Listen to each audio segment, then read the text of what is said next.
ਪੇਵਕੜਾ ਦਿਨ ਚਾਰ ਹੈ ਸਾਹਰੜੇ ਜਾਣਾ। ਮਾਤਾ ਪਿਤਾ ਆਪਣੀਆਂ ਧੀਆਂ ਨੂੰ ਦੱਸਦੇ ਨੇ ਕਿ ਤੂੰ ਕੁੜੀਏ ਸਹੁਰੇ ਜਾਣਾ। ਬਹੁਤ ਚੰਗੀ ਗੱਲ ਹੈ, ਦੱਸਣਾ ਚਾਹੀਦਾ। ਅੰਧਾ ਲੋਕ ਨਾ ਜਾਣੇ ਮੂਰਖ ਇਆਣਾ, ਇਹ ਗੁਰਬਾਣੀ ਵਿੱਚ ਸੱਚੇ ਪਾਤਸ਼ਾਹ ਜੀ ਦਾ ਉਚਾਰਿਆ ਹੋਇਆ। ਇਸ ਕਰਕੇ ਆਪਾਂ ਨੂੰ ਇਸ ਅਟੱਲ ਸਚਾਈ ਨੂੰ ਪ੍ਰਵਾਨ ਕਰਨ ਦੀ ਲੋੜ ਹੈ ਕਿ ਪੇਵਕੜਾ ਦਿਨ ਚਾਰ ਹੈ ਸਾਹਰੜੇ ਜਾਣਾ। ਪੇਵਕੜਾ ਘਰ ਲਾਡਲੀ ਮਾਊ ਪੀ ਖਰੀ ਪਿਆਰੀ, ਵਿੱਚ ਭਰਾਵਾਂ ਭੈਣੜੀ ਨਾਨਕ ਦਾਦਕ ਸਭ ਪਰਿਵਾਰੀ, ਲੱਖ ਖਰਚ ਵਿਆਹੀ ਹੈ ਗਹਿਣੇ ਦਾਜ ਸਾਜ ਅਤ ਭਾਰੀ, ਸਾਹਰੜਾ ਘਰ ਮੰਨੀਐ ਸਣਖਤੀ ਪਰਿਵਾਰ ਸਦਾਰੀ, ਸੁਖ ਮਾਣੈ ਫਿਰ ਸੇਜੜੀ ਛੱਤੀ ਭੋਜਨ ਸਦਾ ਸਿਗਾਰੀ। ਸੋ ਸਾਧ ਸੰਗਤ ਜੀ, ਜਿਹੜੀ ਧੀ ਨੂੰ ਆਪਾਂ ਲਾਡਾਂ ਨਾਲ ਪਾਲਿਆ ਹੁੰਦਾ, ਭੈਣ ਭਰਾ ਸਭ ਦਾ ਪ੍ਰੇਮ ਮਿਲਿਆ ਹੁੰਦਾ, ਵਿਆਹ ਹੋਣ ਤੋਂ ਉਪਰੰਤ ਜਦੋਂ ਉਹ ਸਹੁਰੇ ਘਰ ਜਾਂਦੀ ਹੈ, ਉੱਥੇ ਜਾ ਕੇ ਜਿੱਥੇ ਉਹਦੇ ਹੁਸਨ ਦੀ ਰੂਪ ਦੀ ਕਦਰ ਪੈਂਦੀ ਹੈ, ਜਿਹੜਾ ਕਿ ਅਤਿਅੰਤ ਜ਼ਰੂਰੀ ਹੈ। ਨਿਰੇ ਗੁਣਾਂ ਨਾਲ ਕੰਮ ਨਹੀਂ ਚੱਲਦਾ, ਇਹ ਭੁਲੇਖੇ ਚੋਂ ਨਿਕਲਣ ਦੀ ਲੋੜ ਹੈ, ਪਰੰਤੂ ਗੁਣਾਂ ਦੇ ਵੀ ਅਤਿਅੰਤ ਲੋੜ ਹੈ। ਉਹ ਗੁਣਾਂ ਦਾ ਵਿਸਤਾਰ ਤਾਂ ਬਹੁਤ ਕੀਤਾ ਜਾ ਸਕਦਾ, ਬੜੀ ਲੰਬੀ ਚੌੜੀ ਸੂਚੀ ਬਣ ਸਕਦੀ ਹੈ, ਪਰ ਸੰਖੇਪ ਵਿੱਚ ਮੈਂ ਆਪ ਜੀ ਨੂੰ ਕੁਝ ਬੇਨਤੀਆਂ ਕਰਦਾ। ਹਾਲਾਂਕਿ ਭਾਵੇਂ ਤੁਸੀਂ ਦੱਸਦੇ ਹੀ ਹੋਵੋਗੇ ਆਪਣੀਆਂ ਧੀਆਂ ਨੂੰ, ਫਿਰ ਵੀ ਮੈਂ ਬੇਨਤੀ ਕਰਕੇ ਆਪ ਜੀ ਨੂੰ ਚੇਤਾ ਕਰਵਾ ਰਿਹਾ ਕਿ ਇੱਕ ਤਾਂ ਸਹੁਰੇ ਘਰ ਜਾ ਕੇ ਆਪਣੇ ਸੱਸ ਸਹੁਰੇ ਦੇ ਚਰਨੀ ਹੱਥ ਲਾਉਣਾ, ਉਹ ਵੀ ਜੇ ਉਹ ਲਵਾ ਲੈਣ, ਕਈ ਵਾਰੀ ਉਹ ਨਹੀਂ ਲਵਾਉਂਦੇ, ਅਤੇ ਉਹਨਾਂ ਦੇ ਅੱਗੇ ਪੂਰੀ ਨਿਮਰਤਾ ਰੱਖਣੀ ਹੈ, ਚਵੜ ਚਵੜ ਨਹੀਂ ਬੋਲਣਾ। ਮਜਬੂਰੀ ਵਿੱਚ ਕੋਈ ਉੱਤਰ ਦੇਣਾ ਪਵੇ ਤਾਂ ਵੱਖਰੀ ਗੱਲ ਹੈ, ਨਹੀਂ ਤਾਂ ਅੱਗੋਂ ਬਿਨਾਂ ਕਾਰਨ ਤੋਂ ਉਹਨਾਂ ਦੇ ਬਰਾਬਰ ਆਪਣੇ ਆਪ ਨੂੰ ਸਮਝ ਕੇ ਨਹੀਂ ਬੋਲਣਾ। ਉਹਨਾਂ ਦੀਆਂ ਸੱਸ ਸਹੁਰੇ ਦੀਆਂ ਝਿੜਕਾਂ ਗਲਤ ਨਾ ਹੁੰਦਿਆਂ ਵੀ ਖਾ ਲੈਣੀਆਂ ਨੇ, ਚੁੱਪ ਕਰਕੇ ਖਾ ਲੈਣੀਆਂ ਨੇ, ਜਿਵੇਂ ਆਪਣੇ ਮਾਂ ਪਿਓ ਤੋਂ ਖਾਧੀਆਂ ਨੇ। ਸੱਚੇ ਹੁੰਦਿਆਂ ਵੀ ਝਿੜਕਾਂ ਖਾ ਲੈਣੀਆਂ ਨੇ। ਮੁੜ ਕੇ ਹੱਥ ਜੋੜ ਕੇ ਬੇਨਤੀ ਕਰ ਲਓ ਕਿ ਨਹੀਂ ਮਾਤਾ ਜੀ ਪਿਤਾ ਜੀ, ਇਸ ਤਰ੍ਹਾਂ ਨਹੀਂ, ਇਸ ਤਰ੍ਹਾਂ ਹੈਗਾ, ਗੱਲ ਆ ਨਹੀਂ ਆਏ, ਤੇ ਐਵੇਂ ਨਾ ਝਿੜਕਿਆ ਕਰੋ। ਜੇ ਉਹ ਬਹੁਤਾ ਤੰਗ ਫਿਰ ਵੀ ਕਰੀ ਜਾਣ, ਫਿਰ ਵੀ ਹੱਥ ਜੋੜ ਕੇ ਨਿਮਰਤਾ ਨਾਲ ਬੇਨਤੀ ਕਰੋ, ਨਹੀਂ ਜੀ ਇਸ ਤਰ੍ਹਾਂ ਨਹੀਂ, ਇਸ ਤਰ੍ਹਾਂ ਕਰੋ, ਆ ਨਹੀਂ ਇਸ ਤਰ੍ਹਾਂ ਗੱਲ ਹੈ, ਤੁਸੀਂ ਪਿਆਰ ਨਾਲ ਸਮਝਾਇਆ ਕਰੋ। ਦੂਸਰੀ ਗੱਲ, ਆਪਣੇ ਸੱਸ ਸਹੁਰੇ ਦੀ ਸਿੱਖਿਆ ਨੂੰ ਪ੍ਰਵਾਨ ਕਰਨ ਦੀ ਲੋੜ ਹੈ। ਜਿਹੜੀ ਕੋਈ ਉਹ ਚੰਗੀ ਸਿੱਖਿਆ ਦੇਣ, ਉਹਨੂੰ ਵਿਚਾਰਨ ਦੀ ਲੋੜ ਹੈ। ਹਰ ਸਿੱਖਿਆ ਉਹਨਾਂ ਦੀ ਨਹੀਂ ਮੰਨੀ ਜਾ ਸਕਦੀ, ਹਰ ਇੱਕ ਸਿੱਖਿਆ ਨੂੰ ਪ੍ਰਵਾਨ ਕਰਨ ਦੀ ਲੋੜ ਵੀ ਨਹੀਂ, ਪਰੰਤੂ ਉਹਨੂੰ ਵਿਚਾਰਨ ਦੀ ਲੋੜ ਹੈ, ਕਿਉਂਕਿ ਉਹਨਾਂ ਦਾ ਘਰ ਹੈ, ਉਹਨਾਂ ਦੇ ਘਰ ਦੇ ਵਿੱਚ ਰੀਤੀ ਰਿਵਾਜ, ਉਹਨਾਂ ਦੇ ਅਨੁਸਾਰ ਸਾਨੂੰ ਢਲਣਾ ਪੈਣਾ, ਤਾਂ ਹੀ ਪਰਿਵਾਰ 'ਚ ਸੁੱਖ ਸ਼ਾਂਤੀ ਰਹਿਣੀ ਹੈ। ਪਰੰਤੂ ਕਈ ਵਾਰੀ ਸੱਸ ਸਹੁਰਾ ਵੀ ਬੇਲੋੜੀਆਂ ਸਿੱਖਿਆਵਾਂ ਤੇ ਬੇਲੋੜੇ ਨਿਯਮ ਠੋਸਦੇ ਨੇ ਆਪਣੇ ਨੂੰਹ ਪੁੱਤਰ ਤੇ, ਜਿਨ੍ਹਾਂ ਦਾ ਕੋਈ ਤੁੱਕ ਨਹੀਂ ਬਣਦਾ। ਅੱਜ ਦੇ ਯੁੱਗ ਵਿੱਚ ਜਿਹੜੀ ਕੁੜੀ ਬਹੁਤ ਸਾਰਾ ਪੜ੍ਹੀ ਹੈ, ਯੂਨੀਵਰਸਿਟੀਆਂ 'ਚ, ਹੋਸਟਲਾਂ 'ਚ, ਕਾਲਜਾਂ 'ਚ ਜਾ ਕੇ ਰਹੀ ਪੜ੍ਹੀ, ਉਹਨੂੰ ਬਾਹਰੋਂ ਖਾਣ ਦੀ ਆਦਤ ਹੈ। ਉਹਨੂੰ ਜੰਕ ਫੂਡ ਯਾਨੀ ਕਿ ਸਮੋਸੇ ਗੋਲ ਗੱਪੇ ਵਗੈਰਾ ਵਗੈਰਾ ਉਹਨਾਂ ਚੀਜ਼ਾਂ ਨੂੰ ਖਾਣ ਦੀ ਆਦਤ ਹੈ, ਰੋਟੀ ਖਾਣ ਦੀ ਆਦਤ ਘਟ ਗਈ ਹੁੰਦੀ ਹੈ। ਇਸ ਕਰਕੇ ਸੱਸ ਸਹੁਰੇ ਨੂੰ ਹੌਲੀ ਹੌਲੀ ਸਮਝਾਉਣਾ ਜ਼ਰੂਰ ਚਾਹੀਦਾ, ਨੂੰਹ ਨੂੰ, ਕਿ ਬਈ ਨਹੀਂ ਤੂੰ ਘਰ ਦੀ ਰੋਟੀ ਖਾਇਆ ਕਰ, ਸਿਹਤ ਲਈ ਚੰਗੀ ਹੁੰਦੀ ਹੈ, ਪਰ ਇਸ ਗੱਲ ਤੇ ਬਹੁਤ ਜ਼ਿਆਦਾ ਜ਼ੋਰ ਨਹੀਂ ਦੇਣਾ ਚਾਹੀਦਾ ਕਿ ਨਹੀਂ ਤੂੰ ਇੱਥੋਂ ਹੀ ਖਾ। ਇਸੇ ਤਰ੍ਹਾਂ ਨਵੀਆਂ ਕੁੜੀਆਂ ਨੇ, ਅੱਜ ਦੀਆਂ ਕੁੜੀਆਂ ਨੇ, ਉਹਨਾਂ ਨੇ ਜੀਨਾ ਜੂਨਾ ਸਾਰਾ ਕੁਝ ਪਾਉਣਾ ਹੈ। ਉਸ ਗੱਲ ਨੂੰ ਸੱਸ ਸਹੁਰੇ ਨੂੰ ਪ੍ਰਵਾਨ ਕਰਨ ਦੀ ਲੋੜ ਹੈ, ਤੇ ਨੂੰਹ ਨੂੰ ਇਹ ਪ੍ਰਵਾਨ ਕਰਨ ਦੀ ਲੋੜ ਹੈ ਕਿ ਜਿੱਥੇ ਪਰੰਪਰਾਗਤ ਸੱਸ ਸਹੁਰੇ ਦੇ ਅਨੁਸਾਰ ਕੋਈ ਪਰੰਪਰਾਗਤ ਕੰਮ ਹੁੰਦਾ ਹੋਵੇ, ਭਾਵ ਉਹਨਾਂ ਦੇ ਘਰ ਦੇ ਵਿੱਚ ਕੋਈ ਧਾਰਮਿਕ ਪ੍ਰਾਹੁਣੇ ਆਏ ਹੋਣ, ਤੇ ਉੱਥੇ ਉਸ ਤਰ੍ਹਾਂ ਦਾ ਲਿਬਾਸ ਪਹਿਨ ਲਿਆ ਜਾਵੇ, ਉਸ ਤਰ੍ਹਾਂ ਦਾ ਪਹਿਰਾਵਾ ਪਹਿਨ ਲਿਆ ਜਾਵੇ। ਭਾਵੇਂ ਮੈਂ ਇਸ ਗੱਲ ਦੇ ਹੱਕ 'ਚ ਹਾਂ ਕਿ ਸਾਨੂੰ ਆਪਣਾ ਸਵੈਦੇਸ਼ੀ ਪਹਿਰਾਵਾ ਪਹਿਨਣਾ ਚਾਹੀਦਾ ਹੈ, ਪਰੰਤੂ ਇਹ ਮੇਰੀ ਸੋਚ ਹੈ, ਇਹਦਾ ਇਹ ਨਹੀਂ ਮਤਲਬ ਕਿ ਜੀਵਨ ਦੀ ਸੱਚਾਈ ਇਹੋ ਹੀ ਹੈ। ਜੀਵਨ ਦੀ ਵਾਸਤਵਿਕਤਾ ਤਾਂ ਇਹ ਹੈਗੀ ਹੈ ਕਿ ਜੋ ਅਮੀਰ ਪਾਉਣਗੇ, ਜੋ ਰਾਜੇ ਪਾਉਣਗੇ, ਪ੍ਰਜਾ ਨੇ ਉਹੋ ਹੀ ਪਾਉਣਾ ਹੈ। ਤੇ ਰਾਜੇ ਕੌਣ ਨੇ? ਗੋਰੇ, ਯੂਰਪ ਵਾਲੇ, ਇੰਗਲੈਂਡ ਅਮਰੀਕਾ ਵਾਲੇ। ਜਿੱਥੋਂ ਉਹ ਪੈਂਟ ਪਾੜਦੇ ਨੇ ਉੱਥੋਂ ਹੀ ਆਪਾਂ ਲੈ ਕੇ ਪਾੜ ਲੈਂਦੇ ਹਾਂ। ਜਿਹੋ ਜਿਹੇ ਕੱਪੜੇ, ਜਿਹੋ ਜਿਹੇ ਪੁੱਠੇ ਸਿੱਧੇ ਵਾਲ ਉਹ ਬਣਾਉਂਦੇ ਨੇ, ਉਹੋ ਜਿਹੇ ਆਪਾਂ ਬਣਾਉਂਦੇ ਹਾਂ, ਕਿਉਂਕਿ ਆਪਣਾ ਨਕਲਚੀ ਹੈਗੇ ਆ ਨਾ, ਆਪਾਂ ਤਾਂ ਗਰੀਬ ਹਾਂ। ਇਸ ਕਰਕੇ ਇਹ ਕੁਛ ਹੋਣਾ ਹੀ ਹੈ। ਇਹ ਸਹੁਰਿਆਂ ਨੂੰ ਵੀ ਪ੍ਰਵਾਨ ਕਰਨ ਦੀ ਲੋੜ ਹੈ ਕਿ ਇਹ ਕੁਛ ਤਾਂ ਹੋਣਾ ਹੈ, ਪਰ ਉਹਦੇ ਚ ਨੂੰਹ ਨੂੰ ਇਹ ਪ੍ਰਵਾਨ ਕਰਨ ਦੀ ਲੋੜ ਹੈ ਕਿ ਮੈਂ ਸਦਾ ਨਹੀਂ ਇਸ ਤਰ੍ਹਾਂ ਦਾ ਕੁਛ ਕਰਨਾ। ਕਦੀ ਉਹ ਕਰ ਲਿਆ ਤੇ ਕਦੀ ਸਹੁਰਾ ਸੱਸ ਦੀ ਮੰਨ ਕੇ ਉਹਨਾਂ ਦੇ ਅਨੁਸਾਰ ਵੀ ਕਰ ਲਿਆ। ਪਰੰਤੂ ਇਹ ਸਾਰੀਆਂ ਗੱਲਾਂ ਵਿਆਹ ਤੋਂ ਪਹਿਲਾਂ ਇੱਕ ਦੂਸਰੇ ਨਾਲ ਖੋਲਣ ਦੀ ਲੋੜ ਏ। ਅੱਜ ਕੱਲ ਮੁੰਡੇ ਕੁੜੀਆਂ ਆਪਸ ਵਿੱਚ ਗੱਲ ਕਰਦੇ ਨੇ ਵਿਆਹ ਤੋਂ ਪਹਿਲਾਂ, ਬੜੀ ਵਧੀਆ ਗੱਲ ਹੈ, ਉਹਦੇ ਚ ਇਹ ਗੱਲਾਂ ਵੀ ਖੋਲਣ ਦੀ ਲੋੜ ਏ ਅਤੇ ਮਾਤਾ ਪਿਤਾ ਨੂੰ ਜਾਂ ਨੂੰਹ ਨੂੰ ਸੱਸ ਸਹੁਰੇ ਦੇ ਨਾਲ ਗੱਲਾਂ ਖੋਲਣ ਦੀ ਲੋੜ ਏ। ਸਾਡੇ ਮਾਤਾ ਪਿਤਾ ਝੱਕਦੇ ਰਹਿੰਦੇ ਨੇ, ਉਹ ਗੱਲਾਂ ਨਹੀਂ ਖੋਲਦੇ, ਖੋਲਣ ਦੀ ਲੋੜ ਏ। ਇਸੇ ਹੀ ਤਰ੍ਹਾਂ ਨਾਮਧਾਰੀਆਂ ਨੂੰ ਆਪਣੇ ਲੜਕੇ ਲੜਕੀਆਂ ਨਾਮਧਾਰੀਆਂ ਵਿੱਚ ਹੀ ਵਿਆਹੁਣੇ ਚਾਹੀਦੇ ਨੇ। ਪਰੰਤੂ ਇਹ ਵੀ ਸੱਚਾਈ ਹੈ ਕਿ ਅਸੀਂ ਆਪਣੇ ਬੱਚਿਆਂ ਨੂੰ ਬਾਹਰ ਵਿਆਹ ਦਿੰਦੇ ਹਾਂ। ਵਿਸ਼ੇਸ਼ ਰੂਪ ਤੇ ਜਦੋਂ ਅਸੀਂ ਲੜਕੀਆਂ ਨੂੰ ਬਾਹਰ ਵਿਆਹੁਨੇ ਆ, ਉਦੋਂ ਇਹ ਸੋਚਣ ਦੀ ਲੋੜ ਏ, ਜਦੋਂ ਸਾਡੇ ਨਾਮਧਾਰੀ ਮਾਤਾ ਪਿਤਾ ਇਹ ਸੋਚ ਲੈਂਦੇ ਨੇ ਕਿ ਉਹ ਵੈਸ਼ਨੋ ਹੀ ਹੈਗੇ ਨੇ, ਉੱਥੇ ਸਭ ਠੀਕ ਹੀ ਹੋਏਗਾ, ਉਹ ਅੰਮ੍ਰਿਤਧਾਰੀ ਨੇ, ਕੀ ਆਪਾਂ ਇਹ ਕਦੀ ਸੋਚਿਆ ਕਿ ਕੀ ਸਾਡੀ ਧੀ ਆਪਣੇ ਘਰ ਵਿੱਚ ਸਤਿਗੁਰੂ ਰਾਮ ਸਿੰਘ ਜੀ ਦੀ ਤਸਵੀਰ ਲਾ ਸਕੇਗੀ ਕਿ ਸਹੁਰੇ ਨਹੀਂ ਲੱਗਣ ਦੇਣਗੇ? ਕੀ ਤੁਸੀਂ ਪੁੱਛਿਆ ਕਦੀ ਆਪਣੇ ਕੁੜਮਾਂ ਨੂੰ ਕੀ ਸਾਡੀ ਧੀ ਆਪਣੇ ਬੱਚਿਆਂ ਨੂੰ ਸਤਿਗੁਰੂ ਰਾਮ ਸਿੰਘ ਦੀ ਸਿੱਖਿਆ ਦੇ ਧਾਰੀ ਗੁਰੂ ਦੀ ਸਿੱਖਿਆ ਦੇ ਸਕੇਗੀ?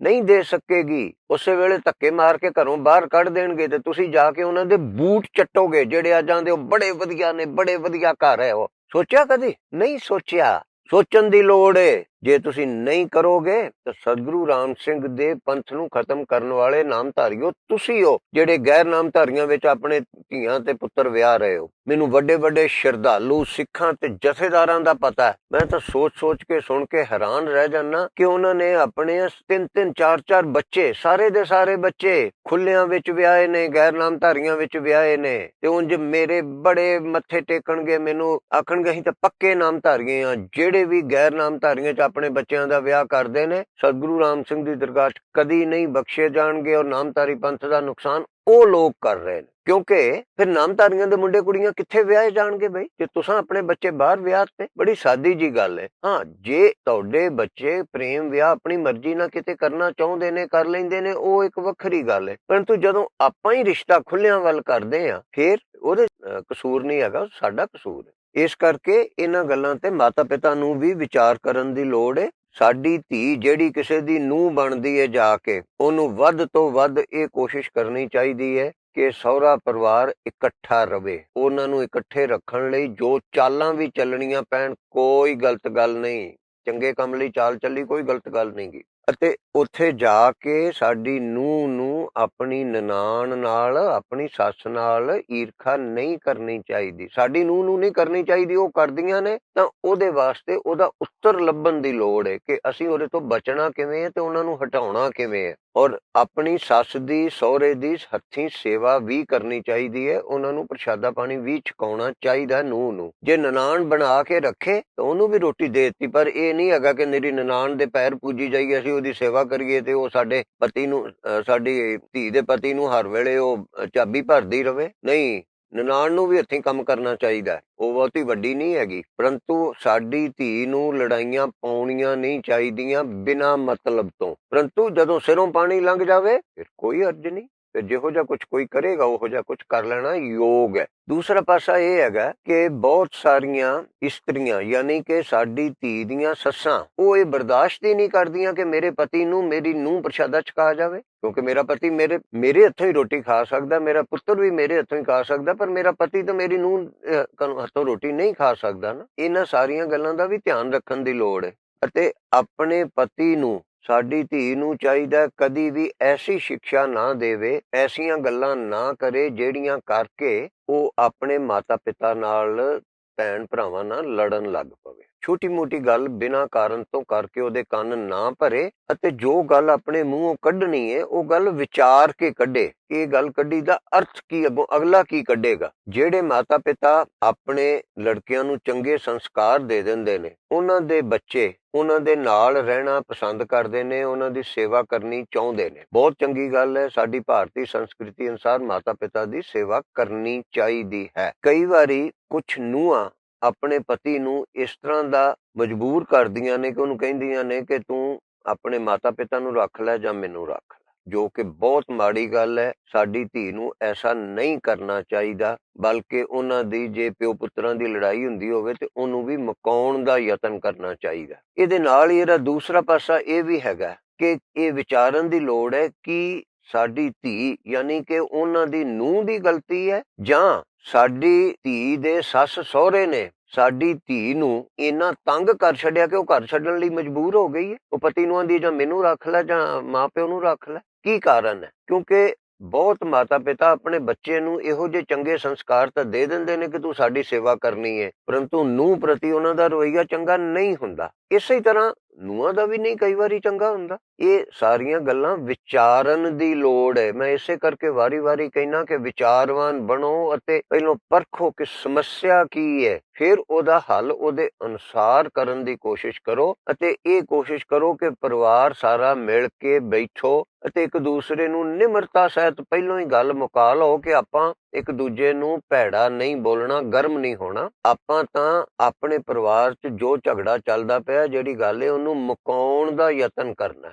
ਇਸ ਤਰ੍ਹਾਂ ਬੈਠ ਕੇ 2-4 ਵਾਰੀ ਜੇ ਕਰੋਗੇ, ਸਮੱਸਿਆਵਾਂ ਲਿਖੋਗੇ, ਬਿਆਨ ਕਰੋਗੇ, ਇੱਕ ਦੂਸਰੇ ਦੀ ਗੱਲ ਸਮਝੋਗੇ ਤਾਂ ਦਿਨ ਰਾਤ ਦਾ ਫਰਕ ਪੈ ਜਾਏਗਾ। ਕਰਕੇ ਵੇਖੋ, ਖਰਚਾ ਕੋਈ ਨਹੀਂ ਹੁੰਦਾ। ਕਚਹਿਰੀਆਂ ਦੇ ਗੇੜੇ, ਵਕੀਲਾਂ ਨੂੰ ਫੀਸਾਂ ਤੇ ਉਹਨਾਂ ਨੂੰ ਰਿਸ਼ਵਤਾਂ, ਪੁਲਿਸ ਵਾਲਿਆਂ ਨੂੰ ਰਿਸ਼ਵਤਾਂ, ਮੇਰੀ ਕੁੜੀ ਨੂੰ ਕੱਢਤਾ, ਮੇਰੀ ਕੁੜੀ ਨੂੰ ਵਸਾਉਂਦਾ ਨਹੀਂ, ਮੇਰੇ ਮੁੰਡੇ ਨੇ ਆਹ ਕਰ ਦਿੱਤਾ। ਜਿਉਂ ਆਪਾਂ ਇੰਨਾ ਖਰਚੇ ਤੇ ਇੰਨੇ ਧੱਕੇ ਖਾਣੇ ਆ, ਆਪਣੇ ਪਰਿਵਾਰ 'ਚ ਹੀ ਬੈਠ ਕੇ ਮੁਕਾ ਲਓ ਨਾ। ਕਿਉਂ ਕਚਹਿਰੀਆਂ ਜਾਂਦੇ ਹੋ? ਕਚਹਿਰੀ ਵਾਲੇ ਤੁਹਾਡੇ ਵਾਸਤੇ ਉਹ ਤੁਹਾਡੀ ਗੱਲ ਮੁਕਾਉਣ ਨੂੰ ਨਹੀਂ ਬੈਠੇ, ਉਹ ਤਾਂ ਆਪਣੇ ਪੈਸੇ ਲੈਣ ਨੂੰ ਬੈਠੇ ਨੇ। ਜਿੰਨੇ ਨਿਆਇਆਧੀਸ਼ ਜੱਜ ਉੱਥੇ ਬੈਠੇ ਨੇ ਨਾ, ਉਹ ਤਨਖਾਹ ਲੈਂਦੇ ਨੇ ਸਰਕਾਰ ਤੋਂ, ਪਤਾ ਤੁਹਾਨੂੰ? ਉਹ ਤੁਹਾਡੇ ਫੈਸਲੇ ਕਰਨ ਲਈ ਨਹੀਂ ਬੈਠੇ। ਉਹਨਾਂ ਨੂੰ ਨਿਆਂ ਤੱਕ ਕੋਈ ਮਤਲਬ ਨਹੀਂ, ਉਹਨਾਂ ਨੂੰ ਆਪਣੀ ਤਨਖਾਹ ਤੱਕ ਮਤਲਬ ਹੈ। ਜਿੰਨਾ ਕੁ ਜੀ ਕੀਤਾ ਕਰ ਲਿਆ, ਨਹੀਂ ਜੀ ਕੀਤਾ ਨਾ ਕਰ ਲਿਆ। ਇਸੇ ਤਰ੍ਹਾਂ ਹੀ ਪੁਲਿਸ ਵਾਲੇ ਨੇ, ਇਸੇ ਤਰ੍ਹਾਂ ਹੀ ਮੰਤਰੀ ਨੇ, ਇਸੇ ਤਰ੍ਹਾਂ ਹੀ ਵਕੀਲ ਨੇ। ਵਕੀਲ ਨੂੰ ਤਾਂ ਆਪਣੀ ਫੀਸ ਚਾਹੀਦੀ ਹੈ। ਨੁਕਸਾਨ ਤਾਂ ਆਪ ਜੀ ਦਾ ਹੁੰਦਾ। ਸਾਧ ਸੰਗਤ ਜੀ, ਆਪ ਜੀ ਦਾ ਨੁਕਸਾਨ ਹੁੰਦਾ। ਆਪਣਾ ਨੁਕਸਾਨ ਕਿਉਂ ਕਰਦੇ ਹੋ? ਬਚੋ ਬਚੋ। ਜਿੰਨੀ ਗੱਲ ਮੁਕਾਉਣੀ ਆਪਸ ਵਿੱਚ ਬੈਠ ਕੇ ਮੁਕਾਉਣ ਦਾ ਯਤਨ ਕਰੋ। ਜੇ ਆਪ ਤੋਂ ਨਹੀਂ ਮੁੱਕਦੀ, ਕੋਈ ਸੱਜਣ ਮਿੱਤਰ ਰਿਸ਼ਤੇਦਾਰ ਬੁਲਾ ਲਓ, ਪਹਿਲੋਂ ਸਮੱਸਿਆ ਸਮਝੋ ਤਾਂ ਸਹੀ। ਔਰ ਸਭ ਤੋਂ ਵੱਡੀ ਗੱਲ ਹੈ ਕਿ ਜਦੋਂ ਵੀ ਬੈਠ ਕੇ ਆਪਸੀ ਗੱਲ ਮੁਕਾਉਣ ਵੱਲ ਨੂੰ ਆਪਾਂ ਚੱਲਣਾ ਹੋਵੇ, ਉੱਥੇ ਨਿਮਰਤਾ ਧਾਰਨ ਕਰਨੀ ਹੈ, ਭੈੜਾ ਨਹੀਂ ਬੋਲਣਾ। ਨਿਮਰਤਾ ਧਾਰਨ ਕਰਨੀ ਅਤਿਅੰਤ ਜ਼ਰੂਰੀ ਹੈ। ਭੈੜਾ ਨਹੀਂ ਬੋਲਣਾ। ਉੱਥੇ ਇਹ ਸਿੱਧ ਨਹੀਂ ਕਰਨਾ ਕਿ ਮੈਂ ਠੀਕ ਤੂੰ ਗਲਤ, ਮੈਂ ਠੀਕ ਤੂੰ ਗਲਤ, ਤੂੰ ਆਖਿਆ ਸੀ, ਤੂੰ ਆਖਿਆ ਸੀ। ਨਹੀਂ, ਜੇ ਕਿਸੇ ਤੋਂ ਗਲਤ ਬੋਲਿਆ ਗਿਆ, ਉਹ ਆਖੇ ਠੀਕ ਹੈ ਜੀ, ਮੇਰੇ ਤੋਂ ਹੋ ਗਿਆ ਸੀ ਜਾਂ ਭੁਲੇਖਾ ਲੱਗ ਗਿਆ, ਖਿਮਾ ਕਰੋ। ਅੱਗੇ ਨੂੰ ਆਪਾਂ ਨਹੀਂ ਕਰਦੇ। ਨਿਮਰਤਾ ਲਿਆਓ, ਨਿਮਰਤਾ। ਕਿਉਂਕਿ ਮੇਰੇ ਸਤਿਗੁਰੂ ਜੀ ਦਾ ਹੁਕਮ ਹੈ, ਨਿਵਣ ਸੋ ਅੱਖਰ ਖਿਵਣ ਗੁਣ ਜਿਹਬਾ ਮਣੀਆਂ ਮੰਤ। ਮਿੱਠਾ ਬੋਲੋ, ਨਿਮਰਤਾ ਰੱਖੋ। ਲੱਗਦੇ ਚਾਰੇ ਕਲੇਸ਼ ਪੈਂਦਾ ਹੀ ਨਹੀਂ ਪਰਿਵਾਰ 'ਚ। ਕਰਕੇ ਤਾਂ ਵੇਖੋ, ਕਰਕੇ ਤਾਂ ਵੇਖੋ। ਕਿਉਂ ਝਗੜੇ ਕਿਉਂ ਹੁੰਦੇ ਨੇ? ਮੈਂ ਠੀਕ ਹਾਂ, ਤੂੰ ਗਲਤ ਹੈ, ਤੈਨੂੰ ਇਤਨਾ ਆਖਿਆ ਕੁੜੀਏ ਤੂੰ ਨਹੀਂ ਕਰਦੀ। ਉਹ ਆਂਦੀ ਹੈ ਸੱਸ, ਤੈਨੂੰ ਮੈਂ ਆਖਿਆ ਸੀ, ਤੂੰ ਨਹੀਂ ਇਤਨਾ ਕੀਤਾ, ਤੂੰ ਕੌਣ ਹੈ ਮੈਨੂੰ ਆਖਣ ਵਾਲੀ? ਦੋਵੇਂ ਪਾਸੇ ਨਿਮਰਤਾ ਨਹੀਂ ਨਾ ਆਈ, ਹੰਕਾਰ ਹੋ ਗਿਆ, ਭੈੜਾ ਬੋਲਿਆ ਗਿਆ, ਫਿਰ ਉੱਥੇ ਜੁੱਤੀ ਤਾਂ ਖੜਕਣੀ ਹੈ। ਕਿਉਂਕਿ ਆਪਾਂ ਵਿਚਾਰਵਾਨ ਨਹੀਂ ਰਹੇ, ਆਪਾਂ ਆਪਣੇ ਗੁਰੂ ਦਾ ਬਚਨ ਨਹੀਂ ਮੰਨਦੇ। ਜੇ ਬਚਨ ਮੰਨਾਂਗੇ ਤੇ ਕੰਮ ਨਹੀਂ ਕਰਾਂਗੇ। ਔਰ ਕੁਛ ਸ਼ਾਂਤੀ ਜਰਨ ਦੀ ਲੋੜ ਹੈ। ਸਾਡੀ ਧੀ ਜਦੋਂ ਵਿਆਹੀ ਜਾਂਦੀ ਹੈ ਸਹੁਰੇ ਪਰਿਵਾਰ ਵਿੱਚ, ਅਸੀਂ ਇਹ ਸਮਝ ਲੈਂਦੇ ਹਾਂ ਕਿ ਅਸੀਂ ਤਾਂ ਧੀ ਵਾਲੇ ਹਾਂ, ਅਸਾਂ ਤਾਂ ਨੀਵਿਆਂ ਹੀ ਹੋਣਾ। ਸਹੁਰੇ ਸਾਡੀ ਧੀ ਤੇ ਜਿੰਨਾ ਮਰਜ਼ੀ ਅਤਿਆਚਾਰ ਕਰੀ ਜਾਣ, ਧੀਏ ਤੂੰ ਨਹੀਂ ਬੋਲਣਾ, ਤੇਰੀ ਲਾਸ਼ ਹੀ ਉੱਥੋਂ ਆਉਣੀ ਹੈ। ਇਹ ਸੋਚ ਬਦਲਣ ਦੀ ਲੋੜ ਹੈ। ਧੀਆਂ ਸਾਡੀਆਂ ਪਰਾਇਆ ਧਨ ਨਹੀਂ ਹੈਗੀਆਂ। ਜੇ ਸਾਨੂੰ ਕੁੜੀ ਵਿਆਹੁਣ ਦੀ ਲੋੜ ਹੈ ਤੇ ਮੁੰਡੇ ਨੂੰ ਵੀ ਵਿਆਹੁਣ ਦੀ ਲੋੜ ਹੈ, ਉਹਨੂੰ ਵੀ ਕੁੜੀ ਦੀ ਲੋੜ ਹੈ। ਨਹੀਂ ਸਾਡੀ ਕੁੜੀ ਵਿਆਹ ਕਰਵਾਏਗੀ ਤੇ ਧਰਤੀ ਨਹੀਂ ਉਲਟ ਚੱਲੀ, ਪਰਵਾਹ ਨਾ ਕਰੋ। ਮੈਂ ਇਹ ਚਾਹੁੰਦਾ ਕਿ ਵਿਆਹ ਕੀਤਾ ਜਾਵੇ, ਹੋਵੇ ਮੁੰਡੇ ਦਾ ਵੀ ਅਤੇ ਕੁੜੀ ਦਾ ਵੀ, ਪਰੰਤੂ ਉਹਨਾਂ ਨੂੰ ਸਿੱਖਿਆ ਐਸੀ ਦਿੱਤੀ ਜਾਵੇ ਕਿ ਵਿਆਹ ਕਰਕੇ ਸੁਖੀ ਸੁਖੀ ਜੀਵਨ ਬਤੀਤ ਕਰਨਾ ਹੈ। ਜੁੱਤੀਓ ਜੁੱਤੀ ਹੋ ਕੇ ਅੱਜ ਵਿਆਹ ਕੱਲ ਤਲਾਕ ਨਹੀਂ ਕਰਨਾ। ਉਤਰਾ ਚੜਾ ਆਉਣਗੇ ਹੀ ਆਉਣਗੇ। ਇਸ ਕਰਕੇ ਬਹੁਤ ਲੜਾਈਆਂ ਸਾਡੇ ਭੁਲੇਖਿਆਂ ਵਿੱਚ ਹੁੰਦੀਆਂ ਅਤੇ ਸਾਨੂੰ ਆਪਣੇ ਬਣਨ ਵਾਲੇ ਜਵਾਈ ਦਾ, ਸੱਸ ਸਹੁਰੇ ਦਾ ਸੁਭਾਅ ਵੀ ਸਮਝਣ ਦੀ ਕੋਸ਼ਿਸ਼ ਕਰਨੀ ਚਾਹੀਦੀ ਹੈ, ਜਿੰਨਾ ਕੁ ਸਮਝਿਆ ਜਾ ਸਕੇ। ਜਿਵੇਂ ਮੁੰਡੇ ਕੁੜੀਆਂ ਆਪਸ ਚ ਅੱਜ ਕੱਲ ਗੱਲ ਕਰ ਲੈਂਦੇ ਨੇ, ਉਹ ਜ਼ਿਆਦਾ ਸਮਝ ਸਕਦੇ ਨੇ। ਇਹਦੇ ਨਾਲ ਹੀ ਇਹ ਵੀ ਅਤਿਅੰਤ ਜ਼ਰੂਰੀ ਹੈ, ਅਤਿਅੰਤ ਜ਼ਰੂਰੀ ਹੈ ਕਿ ਸਹੁਰੇ ਸਾਡੀ ਧੀ ਨੂੰ ਆਗਿਆ ਦੇਣ ਕਿ ਉਹ ਕੱਲੀ ਹੋ ਕੇ ਆਪਣੇ ਮਾਂ ਪਿਓ ਨਾਲ ਗੱਲ ਕਰ ਸਕੇ। ਮੈਂ ਇਹੋ ਜਿਹੇ ਕੇਸ ਵੀ ਦੇਖੇ ਨੇ ਜਿੱਥੇ ਸਹੁਰੇ ਆਂਦੇ ਨੇ, ਤੂੰ ਆਪਣੇ ਮਾਂ ਪਿਓ ਨੂੰ ਫੋਨ ਕਰਨਾ ਤਾਂ ਸਾਡੇ ਸਾਹਮਣੇ ਕਰ। ਇੱਥੇ ਜਦੋਂ ਇੱਕ ਧੀ ਕਿਸੇ ਦੇ ਘਰ ਗਈ ਹੈ, ਸਾਰੇ ਹੀ ਓਪਰੇ ਨੇ, ਉਹਨਾਂ ਦੇ ਸਾਹਮਣੇ ਕਿਵੇਂ ਮਾਂ ਪਿਓ ਨਾਲ ਉਹ ਗੱਲ ਕਰ ਲਵੇ? ਭਾਵੇਂ ਕੋਈ ਮਾੜੀ ਗੱਲ ਨਹੀਂ ਵੀ ਕਰਨੀ, ਜੇ ਉਹਨੇ ਕਰ ਲੈਂਦੀ ਹੈ 2 ਮਿੰਟ ਤੇ ਵੱਖਰਿਆਂ, ਤੇ ਆਖਰ ਕਿੱਥੋਂ ਆ ਗਈ? ਜਿਹੜੇ ਸੱਸ ਸਹੁਰਾ ਜਾਂ ਪਤੀ ਐਸੀ ਆਗਿਆ ਨਹੀਂ ਦਿੰਦੇ, ਮੈਂ ਉਹਨਾਂ ਨੂੰ ਪੁੱਛਦਾ, ਤੁਸੀਂ ਜਰਾ ਸਾਡੀ ਕੁੜੀ ਦੀ ਥਾਂ ਤੇ ਹੋ ਕੇ ਤੁਸੀਂ ਸੋਚੋ ਕਿ ਜੇ ਤੁਹਾਨੂੰ ਜਾਣਾ ਪਵੇ ਜਿੱਥੇ 4 ਜਣੇ ਤੁਹਾਡੇ ਤੋਂ ਬਹੁਤ ਤਗੜੇ ਬੈਠੇ ਹੋਣ ਤੇ ਤੁਸੀਂ ਹੋਵੋ 20 ਸਾਲ ਦੀ ਉਮਰ ਦੇ ਵਿੱਚ, ਤੁਹਾਨੂੰ ਇੱਕ ਅਣਜਾਣ ਘਰ ਦੇ ਵਿੱਚ ਜਾ ਕੇ ਆਪਣੇ ਆਪ ਨੂੰ ਐਡਜਸਟ ਕਰਨਾ ਪਵੇ, ਤੁਹਾਨੂੰ ਉੱਥੇ ਉਹਨਾਂ ਦੇ ਮੁਤਾਬਕ ਢਲਣਾ ਪਵੇ, ਤੁਹਾਡਾ ਹਾਲ ਕੀ ਹੋਏਗਾ? ਕਿ ਤੁਸੀਂ ਨਹੀਂ ਚਾਹੋਗੇ ਕਿ ਮੈਂ ਆਪਣੇ ਮਾਪਿਆਂ ਨਾਲ ਇਕੱਲਿਆਂ ਹੋ ਕੇ ਗੱਲ ਕਰਨੀ? ਸੋਚੋ ਜਰਾ, ਆਪਣੇ ਅੰਦਰ ਵੇਖੋ, ਉਸ ਧੀ ਦੀ ਥਾਂ ਤੇ ਤੁਸੀਂ ਖਲੋ ਕੇ ਵੇਖੋ, ਹਾਂ ਤੁਹਾਡੇ ਅੰਦਰ ਕੀ ਵਾਪਰੇਗੀ ਉਸ ਵੇਲੇ। ਇਸੇ ਤਰ੍ਹਾਂ ਬਹੁਤ ਗੱਲਾਂ ਖੋਲਣ ਦੀ ਲੋੜ ਏ ਕਿ ਸਾਡੀ ਧੀ ਨੂੰ ਅੱਗੇ ਹੋਰ ਪੜਾਓਗੇ, ਹੋਰ ਨਵਾਂ ਕੋਰਸ ਕਰਨ ਦਿਓਗੇ ਕਿ ਨਹੀਂ, ਨੌਕਰੀ ਕਰਨ ਦਿਓਗੇ ਕਿ ਨਹੀਂ, ਜੇਬ ਖਰਚ ਦਿਓਗੇ ਕਿ ਨਹੀਂ, ਕੁੜੀ ਦੀ ਕਮਾਈ ਉਹਨੇ ਪੈਸੇ ਵੱਖਰੇ ਰੱਖਣੇ ਨੇ ਕਿ ਨਹੀਂ, ਕਿ ਪਤੀ ਦੇ ਨਾਲ ਹੀ ਰੱਖਣੇ ਨੇ? ਕੱਲ ਨੂੰ ਬੇਸਵਾਦੀ ਹੋ ਗਈ ਤਾਂ ਕਿਸੇ ਨੇ ਨਹੀਂ ਦੇਣੇ। ਜੋ ਸੋਨਾ ਤੁਸੀਂ ਆਪਣੀ ਧੀ ਨੂੰ ਦੇ ਰਹੇ ਹੋ, ਜੋ ਦਾਜ ਦੇ ਰਹੇ ਹੋ, ਕਿਸੇ ਨੇ ਨਹੀਂ ਜੇ ਤੁਹਾਨੂੰ ਦੇਣਾ। ਜਿੰਨੇ ਮਰਜ਼ੀ ਕਚਹਿਰੀਆਂ ਦੇ ਧੱਕੇ ਖਾਈ ਜਾਓ, ਲੋਕਾਂ ਦੇ ਵਿੱਚ ਭੰਡੀ ਕਰੀ ਜਾਓ, ਆਪਣੇ ਕੁੜਮਾਂ ਨੂੰ ਬੁਰਾ ਆਖ ਕੇ ਨਾ, ਮੇਰੇ ਕੁੜਮਾਂ ਨੇ ਆਹ ਨਹੀਂ ਕੀਤਾ, ਤੁਹਾਡਾ ਮੂੰਹ ਥੱਕ ਜਾਣਾ, ਜਬਾੜੇ ਜਿਹੜੇ ਨਾ ਉਹ ਆਕੜ ਜਾਣੇ ਨੇ, ਉਹਨਾਂ ਦੀ ਲੱਤ ਨਹੀਂ ਟੁੱਟਣੀ। ਸੁਣਿਆ ਚੰਗੀ ਤਰ੍ਹਾਂ, ਬਹੁਤ ਸੋਚ ਸਮਝ ਕੇ ਚੱਲੋ ਪਹਿਲੋਂ ਹੀ। ਔਰ ਮੁੰਡੇ ਵਾਲਿਆਂ ਨੂੰ ਵੀ ਦਾਜ ਦੇ ਚੱਕਰ 'ਚ ਨਹੀਂ ਪੈਣਾ ਚਾਹੀਦਾ। ਧੀ ਸਭ ਤੋਂ ਵੱਡਾ ਦਾਜ ਹੈ, ਕਿਸੇ ਦਾਜ ਵੱਲ ਵੇਖੋ ਹੀ ਨਾ। ਔਰ ਫੁੱਲਾਂ ਵਾਂਗੂ ਰੱਖੋ ਆਪਣੀ ਨੂੰਹ ਨੂੰ। ਦੋਈ ਪਾਸੇ ਆਪਾਂ ਨੂੰ ਵਿਚਾਰਵਾਨ ਬਣਨ ਦੀ ਲੋੜ ਏ, ਤਾਂ ਹੀ ਸੁਖਪੂਰਵਕ ਪਰਿਵਾਰ ਚੱਲ ਸਕਦਾ ਹੈ। ਕੋਈ ਘਟਨਾ ਹੁੰਦੀ ਹੈ, ਉਹਦਾ ਕਾਰਨ ਜਾਣਨ ਦੀ ਕੋਸ਼ਿਸ਼ ਕਰੀਏ। ਜੇ ਨਹੀਂ ਸਮਝ ਆਉਂਦੀ ਤੇ ਇਹ ਸੋਚੀਏ ਕਿ ਮੈਂ ਵੀ ਤਾਂ ਗਲਤ ਹੋ ਸਕਦਾ, ਜਾਂ ਮੈਂ ਹੋ ਸਕਦੀ ਹਾਂ ਗਲਤ, ਮੇਰੇ ਸਹੁਰੇ ਹੀ ਗਲਤ ਨਹੀਂ ਗੇ। ਇੱਕ ਹੋਰ ਬੜੀ ਵੱਡੀ ਸਮੱਸਿਆ ਕਿ ਕੋਈ ਗੱਲ ਹੁੰਦੀ ਹੈ ਸਾਡੀ ਧੀ ਦੇ ਸਹੁਰਿਆਂ ਵਿੱਚ ਪਤੀ ਵੱਲੋਂ, ਝੱਟ ਇਹ ਆਪਣੀ ਮਾਂ ਦੇ ਆਖੇ ਲੱਗਦੀ, ਇਹ ਆਪਣੀ ਮਾਂ ਨਾਲ ਪੁੱਛ ਕੇ ਆਉਂਦੀ, ਉਹਦੇ ਆਖੇ ਲੱਗਦੀ। ਬਈ ਲੋੜਾ ਆ ਗਿਆ, ਤੂੰ ਨਹੀਂ ਆਪਣੀ ਮਾਂ ਦੇ ਆਖੇ ਲੱਗਦਾ, ਉਹਦੀ ਮਾਂ ਏ। ਤੁਸੀਂ ਕਿਉਂ ਐਸੇ ਹਾਲਾਤ ਬਣਾਉਂਦੇ ਹੋ ਕਿ ਆਪਣੀ ਮਾਂ ਨੂੰ ਜਾ ਕੇ ਪੁੱਛੇ, ਜਾਂ ਉਹਦੇ ਨਾਲ ਗੱਲ ਕਰੇ? ਪਰ ਤੁਸੀਂ ਕੁਝ ਵੀ ਕਰੋ, ਜਿਹਨੇ ਉਹਨੂੰ 20 ਸਾਲ ਪਾਲਿਆ ਹੈਗਾ, ਕਿ ਉਹ ਆਪਣੀ ਮਾਂ ਨਾਲ ਗੱਲ ਨਹੀਂ ਕਰ ਸਕਦੀ? ਕਰ ਸਕਦੀ ਹੈ। ਹਾਂ, ਜੇ ਧੀ ਦੀ ਮਾਂ ਜੇ ਗਲਤ ਸਿੱਖਿਆ ਦੇਵੇ ਉਹ ਮਾੜੀ ਗੱਲ ਹੈ, ਜੇ ਚੁੱਕਣਾ ਦੇਵੇ, ਪਰ ਨਹੀਂ ਤੇ ਦੁੱਖ ਸੁੱਖ ਕਰਨਾ ਤਾਂ ਉਹਨੇ ਆਪਣੀ ਮਾਂ ਨਾਲ ਕਰਨਾ। ਸੌ ਖੁਸ਼ੀ ਦੀ ਗੱਲ ਵੀ ਕਰਨੀ ਹੈ ਤਾਂ ਮਾਂ ਨਾਲ ਕਰਨੀ ਹੈ। ਇਸ ਕਰਕੇ ਇਹਨਾਂ ਗੱਲਾਂ ਨੂੰ ਬਹੁਤ ਚੰਗੀ ਤਰ੍ਹਾਂ ਵਿਚਾਰ ਕੇ, ਕੁੜੀ ਵਾਲੇ ਵੀ ਮੁੰਡੇ ਵਾਲੇ ਵੀ ਸੋਚ ਸਮਝ ਕੇ ਆਪਣੇ ਬੱਚਿਆਂ ਦੇ ਆਨੰਦ ਕਰੋ। ਵਿਆਹ ਦਾ ਅਰਥ ਕੀ ਹੈ, ਅਸੀਂ ਕਿਉਂ ਵਿਆਹ ਕਰ ਰਹੇ ਹਾਂ? ਮੇਰੇ ਅਨੁਸਾਰ ਵਿਆਹ ਦਾ ਅਰਥ ਹੈ ਕਿ ਦੋ ਜੀਆਂ ਨੇ ਇਕੱਠੇ ਹੋਣਾ, ਜੀਵਨ ਸਾਥੀ ਬਣ ਕੇ ਜੀਵਨ ਦੀ ਗੱਡੀ ਚਲਾਉਣੀ ਹੈ, ਦੁੱਖ ਸੁੱਖ ਵਿੱਚ ਇੱਕ ਦੂਜੇ ਦਾ ਸਾਥ ਦੇਣਾ। ਅੱਜ ਕੱਲ ਕੀ ਜਾਂ ਪੁਰਾਣੇ ਸਮੇਂ ਤੋਂ ਸਾਡੇ ਸਮਾਜ ਵਿੱਚ ਇਹ ਸੋਚ ਹੈ ਕਿ ਨੂੰਹ ਇਸ ਲਈ ਲਿਆਂਦੀ ਹੈ ਕਿ ਮੇਰੇ ਮੁੰਡੇ ਦੀ ਕਾਮ ਇੱਛਾ ਪੂਰੀ ਕਰੇ ਅਤੇ ਮੇਰੀ ਵੰਸ਼ ਵਧਾਉਣ ਲਈ ਅੱਗੋਂ ਨਿਆਣਿਆਂ ਦੀ ਉਹ ਲਾਈਨਾਂ ਲਾ ਦੇਵੇ। ਜਿਵੇਂ ਚਮਨ ਜੀ ਨੇ ਇੱਕ ਕਵਿਤਾ ਲਿਖੀ ਸੀ ਕਿ 6 ਦੇ ਅੱਗੋਂ ਫੇਰ 6, ਮੇਰੇ ਪੋਤਰੇ ਤੇ ਪੋਤਰੇ ਪੜੋਤਰੇ, ਉਹਨਾਂ ਦੇ ਨਗੜ ਪੋਤਰੇ ਉਹ ਬਣਦੇ ਜਾਣ। ਸਾਨੂੰ ਤਾਂ ਇੰਨੀ ਕੀ ਇੱਛਾ ਹੈ। ਔਰ ਇਹਦੇ ਨਾਲ ਲੱਗਦੀ ਇੱਕ ਹੋਰ ਬਹੁਤ ਜ਼ਰੂਰੀ ਗੱਲ ਹੈ ਕਿ ਬੱਚੇ ਹੋਣ ਤੋਂ ਉਪਰੰਤ ਨੂੰਹ ਨੂੰ ਸਾਂਭਣਾ ਬਹੁਤ ਜ਼ਰੂਰੀ ਹੈ। ਜੇ ਉਹ ਪੇਕੇ ਜਾਣਾ ਚਾਹੁੰਦੀ ਹੈ ਜਾਂ ਮਾਂ ਸਾਂਭਣਾ ਚਾਹੁੰਦੀ ਹੈ ਤਾਂ ਕੋਈ ਗਲਤ ਗੱਲ ਨਹੀਂ ਗੀ, ਪਰੰਤੂ ਸੱਸ ਦਾ ਫਰਜ਼ ਹੈ ਕਿ ਆਪਣੇ ਨੂੰਹ ਨੂੰ ਸੰਭਾਲੇ। ਉਸ ਅਵਸਥਾ ਦੇ ਵਿੱਚ ਵੱਡੇ ਆਪਰੇਸ਼ਨ ਤੋਂ ਬਚਣਾ ਚਾਹੀਦਾ, ਛੋਟੇ ਆਪਰੇਸ਼ਨ ਤੋਂ ਵੀ ਬਚਣਾ ਚਾਹੀਦਾ ਹੈ। ਅਤੇ ਜਦੋਂ ਬੱਚੇ ਥੋੜੇ ਜਿਹੇ ਵੀ ਸੰਭਲ ਜਾਂਦੇ ਨੇ, ਸੱਸ ਸਹੁਰਾ ਉਹਦੇ ਤੇ ਕਬਜ਼ਾ ਕਰਨ ਦੀ ਕੋਸ਼ਿਸ਼ ਕਰਦੇ ਨੇ ਕਿ ਮੇਰਾ ਪੋਤਰਾ ਪੋਤਰੀ ਹੈ, ਪੋਤਰਾ ਤੇ ਮੇਰਾ ਹੈ। ਔਰ ਪੁੱਠੀਆਂ ਆਦਤਾਂ ਪਾ ਕੇ ਉਹਨਾਂ ਨੂੰ ਭੈੜੀਆਂ ਚੀਜ਼ਾਂ ਦੇ ਕੇ ਖਵਾਉਂਦੇ ਨੇ, ਵਿਗਾੜ ਦਿੰਦੇ ਨੇ ਆਪਣੇ ਪੋਤਰੇ ਪੋਤਰੀ ਨੂੰ। ਫੇਰ ਜੇ ਨੂੰਹ ਪੁੱਤਰ ਉਹਨਾਂ ਨੂੰ ਬੱਚਾ ਆਪਣਾ ਦਿੰਦੇ ਨਹੀਂ ਕਿ ਤੁਸੀਂ ਬੱਚੇ ਨੂੰ ਵਿਗਾੜ ਦੇ, ਉਹਨਾਂ ਦੇ ਸਾਡੇ ਨੂੰਹ ਭੈੜੀ ਹੈ। ਨੂੰਹ ਭੈੜੀ ਨਹੀਂ ਹੈਗੀ, ਆਪਾਂ ਭੈੜੇ ਆ ਜਿਹੜੇ ਬੱਚੇ ਨੂੰ ਪੁੱਠੀਆਂ ਆਦਤਾਂ ਪਾਉਨੇ ਆ। ਇਹ ਸੱਸ ਸਹੁਰੇ ਨੂੰ ਵੀ ਸੋਚਣ ਦੀ ਲੋੜ ਹੈ ਅਤੇ ਨੂੰਹ ਨੂੰ ਵੀ, ਸਾਡੀ ਧੀ ਨੂੰ ਸੋਚਣ ਦੀ ਲੋੜ ਹੈ ਕਿ ਆਖਰ ਨੂੰ ਉਹਨਾਂ ਦਾ ਵੀ ਜੀ ਕਰਦਾ ਬੱਚੇ ਨੂੰ ਖਿਡਾਉਣ ਨੂੰ, ਉਹ ਵੀ ਪ੍ਰੇਮ ਪਿਆਰ ਕਰਨ, ਸਾਂਭਣ ਤੇ ਮੈਂ ਵੀ ਸਾਂਭਾਂ, ਰਲ ਮਿਲ ਕੇ ਕੰਮ ਚੱਲੇ। ਪਰ ਬੱਚੇ ਨੂੰ ਪੁੱਠੀਆਂ ਆਦਤਾਂ ਨਹੀਂ ਪਾਉਣੀਆਂ। ਬੱਚਿਆਂ ਨੂੰ ਚਾਕਲੇਟ, ਟਾਫੀਆਂ, ਬਰਫੀਆਂ, ਚਿਪਸਾਂ ਵਗੈਰਾ, ਕਾਰਟੂਨ ਅਤੇ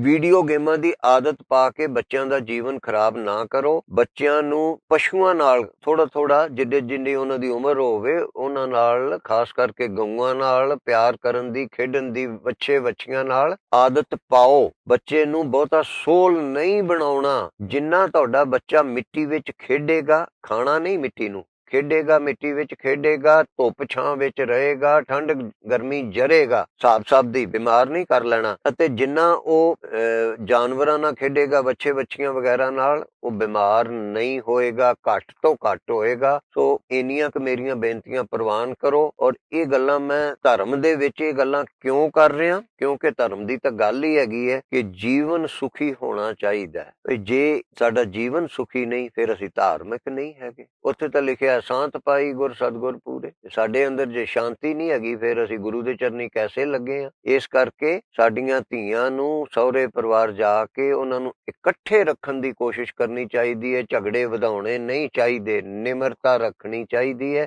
ਇਹਨਾਂ ਸ਼ਬਦਾਂ ਨਾਲ ਹੀ ਸਮਾਪਤ ਕਰਦਾ ਅੱਜ।